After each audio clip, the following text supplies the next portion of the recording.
क्योंकि बहू झूठ नहीं बोलती। सुधा और राकेश के 3 बेटे थे। शादी के बाद तीनों माँ बाप से दूर रहते और सिर्फ त्योहारों में आते। माँ जी, पिताजी, अगली बार आप लोग हमारे घर आइएगा। अरे नहीं बहू, सब यहीं आ जाते हैं तो घर खिला खिला लगता है। हाँ बहू, तू हमेशा बुलाती है तो जरूर आएंगे तेरे पास भी। हाँ हाँ, दीदी का घर बड़ा जो है, सब कुछ आपने शादी के बाद दीदी को ही तो दे दिया था। हमें भी दिया होता तो हम भी बड़ा घर लेते। क्यों सुनील? अरे नहीं नहीं, पापा ने सबको एक बराबर ही दिया है। छोटी बहू, क्या चाहिए तुम्हें, बोलो। वो आपके सोने की चेन वाली घड़ी है ना, वो अगर आप मुझे, तभी वहाँ मजली बहू भी आ जाती है। और मुझे ना आपका मंगलसूत्र कितना लंबा, सुंदर और भारी भी है। अरे हाँ हाँ, तुम दोनों को ही दूंगी बहू, चिंता न करो। चलो अब खाना लगाओ, खाना खाया जाए। सभी मिलकर खाना खाते हैं कि पड़ोसन आ जाती है। अरे सुधा बहन, थोड़ी चीनी तो देना, घर में शक्कर नहीं है और मेहमान सर पर बैठे हैं। अरे छोटी बहू, चाची को शक्कर तो दे दो। अरे मजली दीदी, आप दे दीजिए ना, मैं यहाँ कम आती हूँ तो मुझे पता ही नहीं है कि सासू माँ सारी चीजें कहाँ रखती है। और तुम, मैं कौन सा यहाँ रोज शक्कर फाँकने के लिए आती हूँ, मुझे भी नहीं है पता। तभी बड़ी बहू हाथ में चीनी की कटोरी लेकर आती है। चाची, शक्कर आप लोगों का बड़ा सहारा है माँ जी और पिताजी को, वरना हम लोग तो यहाँ रहते ही नहीं। आप जैसे पड़ोसी हैं तो हम निश्चिंत है। और जीती रहे बहू, अब तो ये घर पड़ोस कम परिवार ज्यादा लगता है। सुधा अपनी बड़ी बहू को देखकर बहुत खुश रहा करती थी। वो उससे अक्सर घंटों बात भी किया करती, लेकिन दोनों दूसरी बहुओं का भी वो समझती थी कि शायद छोटी है, वक्त आने पर संभल जाएंगी। समय आ जाता है जब सभी को वापस जाना होता है। माँ जी, हम लोगों की फ्लाइट पहले है, हमें इजाजत दे। वो सास के गले लगकर चली जाती है। थोड़ी देर बाद छोटी बहू कहती है, माँ जी, मैं ना ये सोफे के कवर और चादरें ले जा रही हूँ, यहाँ तो ऐसी ही पड़ी रहेंगी। हाँ हाँ बहू, ले जा। और कुछ चाहिए तो बोल। और तो चाहिए बहुत कुछ, पर चलिए कोई बात नहीं, अगली बार ले जाऊंगी मैं। ऐसे ही मंजली बहू भी घर का बहुत सारा सामान ले जाती है। सभी के जाने के बाद सुधा राकेश से कहती है, घर कितना सूना लग रहा है ना। हाँ, और खाली भी। तुम्हारी दोनों बहुएं सब बटोर गई। अरे ठीक है ना, हम दोनों ही तो हैं, कितना सामान लगेगा। फिर उन लोगों की नई गृहस्थी, इतना मत सोचा करे। समय बीतता है। ऐसे ही हर साल त्योहारों में सुधा और राकेश के बच्चों की बहू आते और जाते वक्त ढेर सारा सामान पैक कर कर ले जाती। लेकिन कुछ ही सालों में सुधा का देहांत हो जाता है।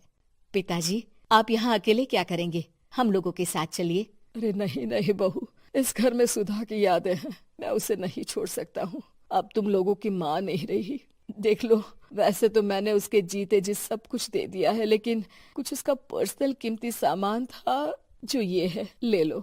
सामान में होती है एक घड़ी और एक मंगलसूत्र। माँ जी ने कहा था कि वो ये घड़ी मुझे देंगी। हाँ हाँ, पिताजी, माँ ने सबके सामने ये घड़ी सरिता को देने के लिए कहा था। उठा लो सरिता माँ की घड़ी। अब क्या था, छोटी बहू फट से घड़ी उठा लेती है। और पिताजी, ये मंगलसूत्र तो माँ ने मुझे ही देने को कहा था, याद है ना? वो सभी की ओर इशारा करती है। तू भी ले ले ये हार बेटा, कोई बात नहीं।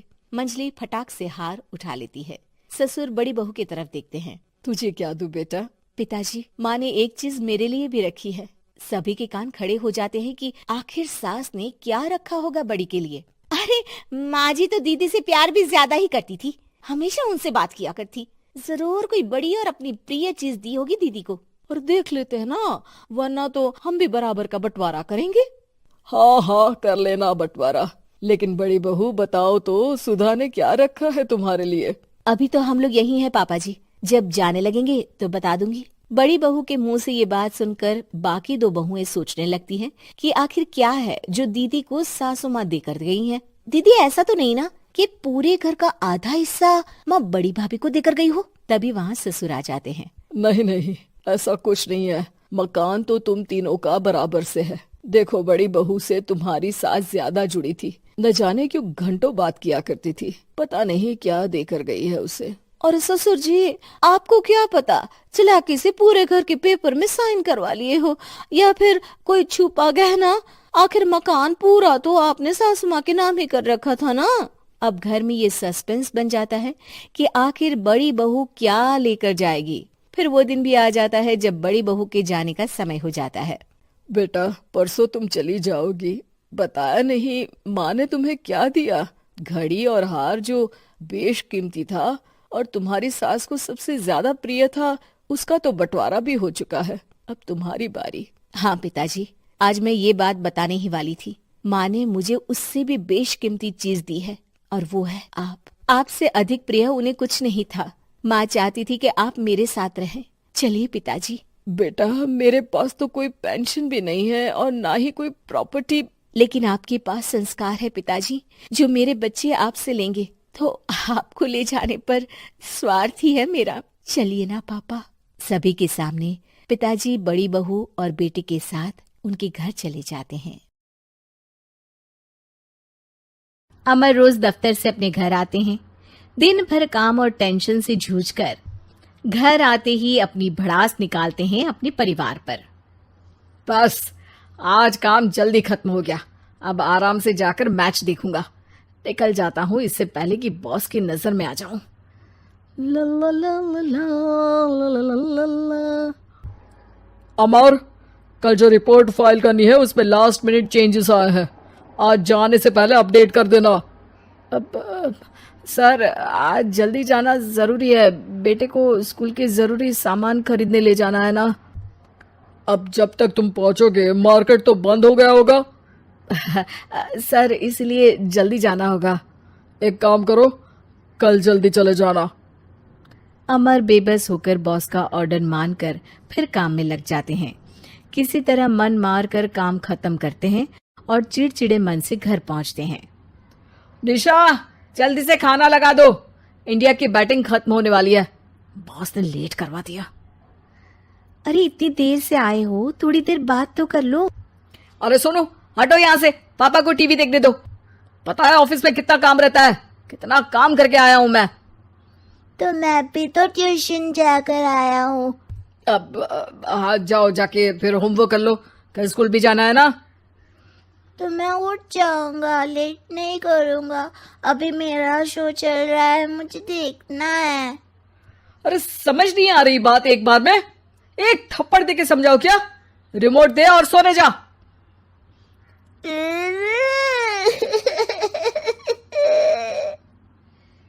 सोनू रोते हुए मम्मी के पास जाता है और अपने पापा की शिकायत करता है। निशा उसे पुचकार के एक और बेडरूम में ले जाकर सुला देती है। मैं डांटती हूँ पापा को, तू सो जा अभी, ठीक है बेटा। नेहा खाने की थाली लेकर अमर के पास पहुंचती है और मेज पर रख देती है। अमर टीवी में डूबा हुआ है और बिना देखे ही खाने लग जाता है। निशा सामने बैठे उसे घूरे रहती है। कुछ देर में अमर ये समझता है और उसे देखने लगता है और इशारे में पूछता है कि क्या बात है। ये कोई तरीका है सोनू पे चिल्लाने का? अभी रुको, इनिंग खत्म होने दो। अमर खाने लग जाता है और मैच देखता है।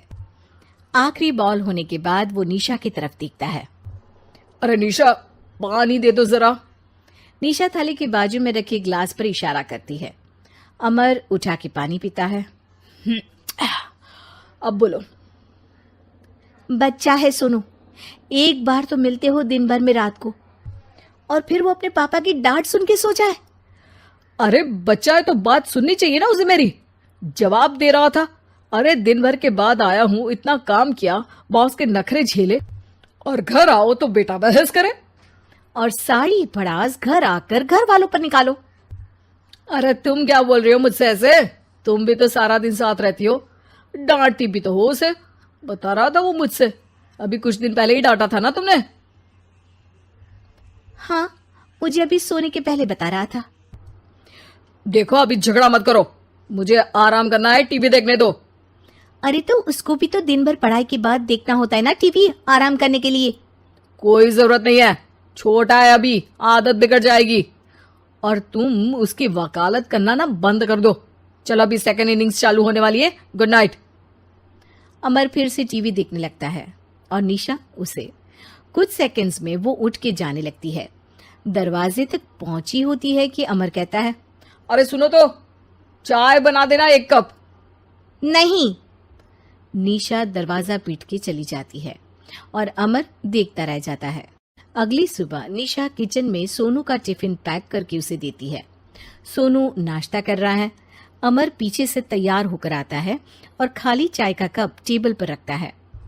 अमर, उसे वहां मत रखो, अभी साफ की है, दाग लग जाएंगे। अरे क्या हुआ है तुमको? रोज तो यहीं रखते हैं। पर आज से नहीं रखना है, चलो उठा के सिंक पे रखो। अमर उसे उठा के सिंक में रखने जाता है, तभी निशा कहती है, अरे अरे, धो के। सोनू हंस देता है। अमर उन दोनों को देखता है और कप धो के वहां से चला जाता है। निशा सोनू को देखती है और आंख मार देती है।